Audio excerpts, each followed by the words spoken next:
శివ సందర్శన విధి అని మనకు ఒక ప్రత్యేకమైన పాఠం.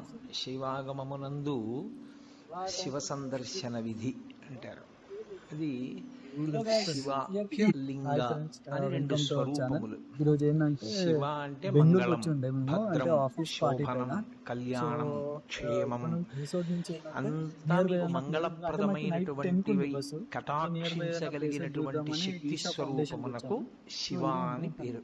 అందుకే శివునకు అమంగళమునకు సంబంధం ఉండదు. అసలు ఆయన ఎన్నడూ అమంగళము చేయువాడు కాడు. ఎప్పుడు మంగళం చేసేవాడెవరో, ఎప్పుడు భద్రాన్ని చేకూర్చేవాడెవరో, ఎవరి అనుగ్రహం చేత శుభ పరంపర మనకి కలుగుతుందో అటువంటి మహానుభావుని శివ అని సంకేతిస్తాం. శివునకు ఒక రూపము కాదు, యథార్థమునకు అసలు పరమేశ్వరుడికి ఒక రూపం ఉంటే కదూ, అంటే ఏదో ఒక రూపంతో ఉంటాడు. పరమేశ్వరుడికి అలా ఒక రూపం ఉండదు.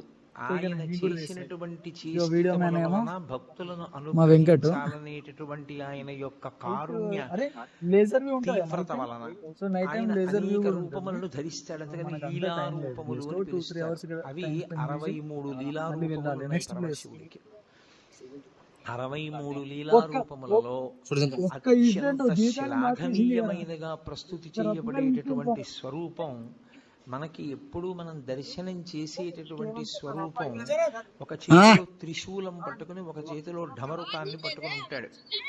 నటరాజ స్వరూపంగా ఢమరుకాన్ని పట్టుకుంటాడు, ఒక్కొక్కచో శివస్వరూపంగా ఢమరుకాన్ని పట్టుకుంటాడు. ప్రధానంగా శివుడు అనేటప్పటికి పట్టుకునేది త్రిశూలం. త్రిశూలం పట్టుకుని నిలబడ్డాడు అంటే అది శివ.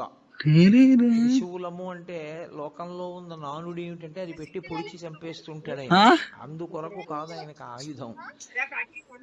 అది త్రైగుణ్యం శూలమేతస్య పరసు సత్యనిష్టత అని లింగపురాణం వ్యాఖ్య. త్రైగుణ్యం శూలమేతస్య, 3 గుణములు ఆయన చేతిలో యందు ఉంటాయి. ఆ 3 గుణములే పైన ఉన్నటువంటి 3 పైకి